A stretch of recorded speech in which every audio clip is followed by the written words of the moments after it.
Estado da Nação é de resposta inovadora, de renovação da esperança. Vou começar mesmo por olhar para Augusto Belende, o qual a sua bancada, portanto, a bancada do MDM na Assembleia da República saiu, portanto, da sala, ou desfez da sala, durante a comunicação do Presidente da República. Augusto Belende, o Estado da Nação é realmente de resposta inovadora ou de renovação de esperança? Bem, eu acho que não, porque o que os moçambicanos mais querem não é apenas essa esperança renovadora, como o chefe do Estado propalou.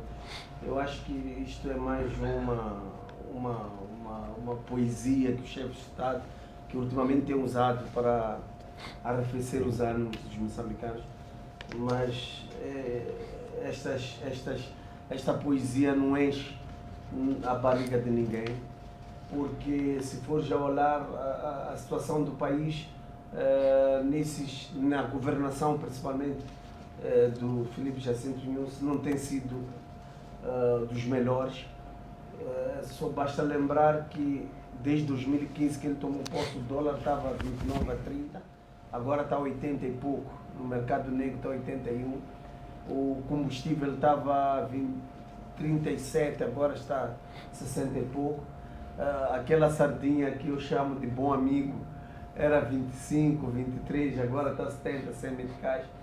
Então é daí que partimos para perceber qual é a situação real do país. Muitas das vezes a sociedade analisa o desenvolvimento do país com as grandes cidades e esquece que a maioria da população moçambicana é urbana, vive nas zonas suburbanas, nas zonas rurais, onde muitas das vezes nem água potável tem, nem energia elétrica tem, nem uma escola condigna tem. Então, eu acho que um dos espelhos, um dos termômetros para medir o desenvolvimento de uma sociedade é o desenvolvimento humano. E em Moçambique, se fores ver as estatísticas mundiais, Moçambique é um dos piores países no índice do desenvolvimento humano. Agora, olhando para aquilo que foi o pronunciamento ou a leitura do chefe do Estado, primeiro, é triste num país que se considera democrático, o chefe do Estado ir fazer uma comunicação à Assembleia da República e não ter direito aos deputados que representam todos os moçambicanos terem direito de colocar perguntas e terem suas devidas respostas. Ou seja, o chefe do Estado só vai ali desfilar aquilo que pensa e ninguém tem direito, ele não tem direito ao contraditório. Eu acho que é uma das lutas que a sociedade, nós como povo, temos que começar a perceber que o nosso chefe do Estado, quando for à Assembleia da República, tem que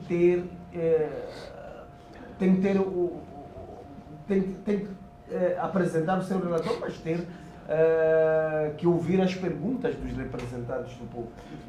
Atualmente em Angola tem acontecido isso, infelizmente em Moçambique não, mas isso também resulta das maiorias.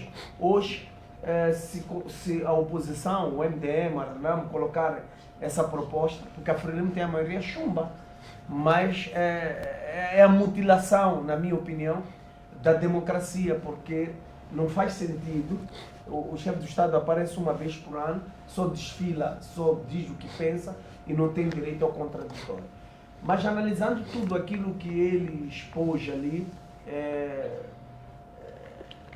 falou mais dos feitos, apesar de ter dito que o país está a enfrentar alguns problemas, mas há muita coisa que deixou ficar, porque uma das coisas que me preocupou é quando ele diz que as instâncias jurídicas, o judiciário em Moçambique é muito fraco e por isso que temos esses vários problemas dos raptos, problemas criminais, a corrupção, e muitas das vezes não temos tido uma resposta à altura.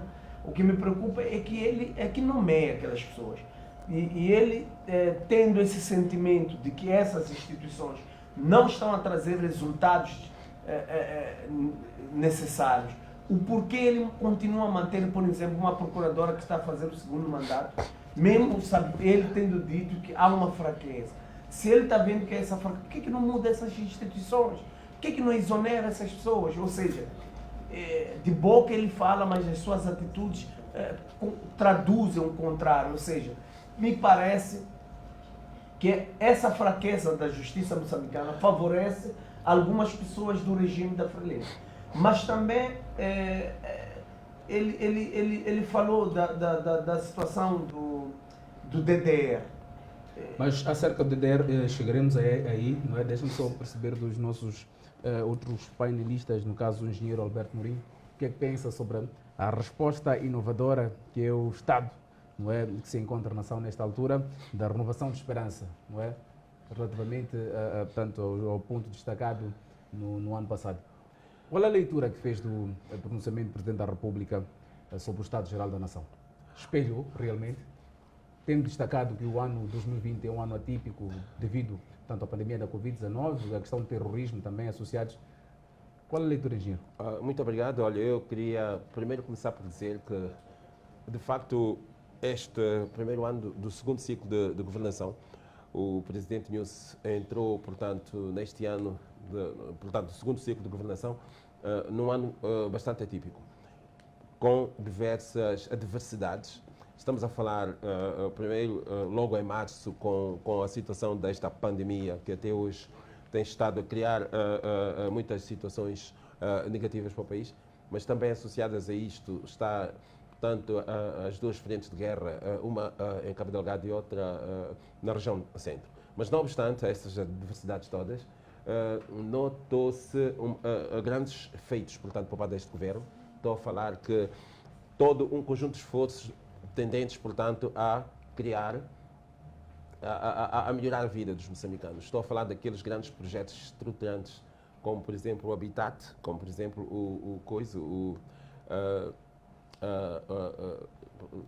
no âmbito da agricultura, né? Portanto, o projeto que está agora em curso, que visa, portanto, trazer ou melhorar a situação alimentar do país, a segurança alimentar. O projeto Sustenta. Sustenta, pois, e entre outros projetos que estão, portanto, em curso.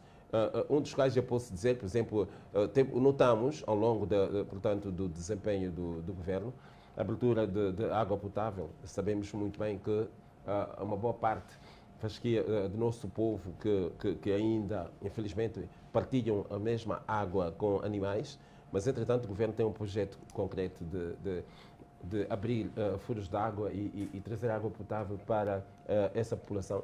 De maneira que há um rol de atividades que foram portanto, mencionados no discurso de Sua Excelência, Sr. Presidente, que destacam-se. Portanto, tudo isto essas realizações aconteceram num ambiente bastante atípico que caracteriza este ano, que já está a terminar, o ano 2020. E de maneira que eu penso que eu concordo plenamente com que o ano foi, portanto, renovador e de esperança renovadora, sim, senhor. António Michel, um dos pontos, o Presidente da República destacou a questão do DDR, mas iremos chegar até aí. Eu acho que ele evoluiu um pouco em relação aos outros informes. Evoluiu um pouco quando faz uma abordagem sobre as instituições de justiça, onde ele demonstra claramente que o que os magistrados acham que é muito pouco, é insignificante para aquilo que é o pensamento do povo moçambicano. Também fez uma abordagem muito aprofundada de quem eram os insurgentes, como é que surgem e como é que andaram, e como é que a coisa chegou onde chegou. Fez também a destrinça entre o Partido do Renamo e aqueles que abandonaram as bases e estão a negar o DDR. Eu já havia elucidado o povo neste programa sobre aquilo que o presidente Sufo Mamadi está a fazer, e o que, no meu entendimento, não está muito fora daquilo que o presidente da Câmara tinha orientado. Portanto, todo aquele que aceita a memória do presidente Afonso da Câmara não pode pegar em arma para contrariar aquilo que foi a orientação do mais velho. Também falou da criação da unidade antirrapto, aqui é onde ele criou confusão. Ao criar a unidade antirrapto, as pessoas ficaram sem perceber se as outras polícias são tidas como polícias que são pró-drogas ou pró-raptos, ou são eles que raptam. Porque eu recordo-me quando o Calo chega como comandante-geral da polícia, havia este problema de um grupo de polícias que eram especialistas para combater o Agostinho Chauca e seus acólitos. Quando o Calo chega ao poder, diz que não toda a polícia tem que combater. E Chauca acabou abatido por polícias de patrulha. que não tinham nem sequer 6 meses como polícias formados. Então, em algum momento aqui não é preciso especialidade. Especialidade é para quem investiga, para mostrar as pistas aos operacionais, porque nem toda pessoa que anda, por exemplo, no hospital é especialista. Quando o presidente fala de uma unidade antirrapto, meteu muita água. Ficamos sem perceber se a Cernic efetivamente está envolvida nos raptos, e se a outra polícia, a polícia de proteção, a polícia de trânsito, são apoiantes dos raptos. E depois deixou ficar de fora as drogas. Eu não sei se o presidente da República está satisfeito com as quantidades de droga que são apanhadas no país e as medidas são tomadas aos traficantes de drogas. E depois a questão é: continuaremos país de trânsito, consumo e venda de drogas? Que relações é que teremos com o mundo? Então aqui alguém me dizia que não, é por causa disso que ele não quer trazer países com pessoas que sabem. Porque quando chegarem pessoas que sabem, não só vão ajudar a combater os terroristas, como também vão ajudar a perceber qual é o caminho das drogas. Por exemplo, sei que os brasileiros estão muito preocupados com isso, tendo em conta que o Fuminho estava bem sentado aqui, no melhor sítio da cidade de Maputo, e tendo sido demitido por pessoas ligadas ao governo, pensa-se que essas pessoas continuam a influenciar negativamente o pensamento do presidente da República. Portanto, a falta de abordagem muito centrada na questão das drogas deixa muito a desejar o discurso que o presidente da República Mas aqui fez. na questão do mandado antirrapto, o presidente da República destacou, por exemplo, a possibilidade de pedir uma ajuda externa a nível de formação, sobretudo de países que têm experiência com raptos. Mas isso nós já dissemos aqui, neste programa. Há muito tempo já viemos a falar disso. Também para a questão das drogas, porque nós não temos ninguém que é especialista em drogas aqui. Um e o outro, por causa da sua curiosidade, tenta uma outra coisa. Nós precisamos também de pessoas especialistas no combate à corrupção. A forma como os processos de corrupção no país estão a ser investigados deixa muito a desejar. Razão pela qual nós temos tido os problemas de pessoas que são presas, no abrir e fechar de olho já estão a sair.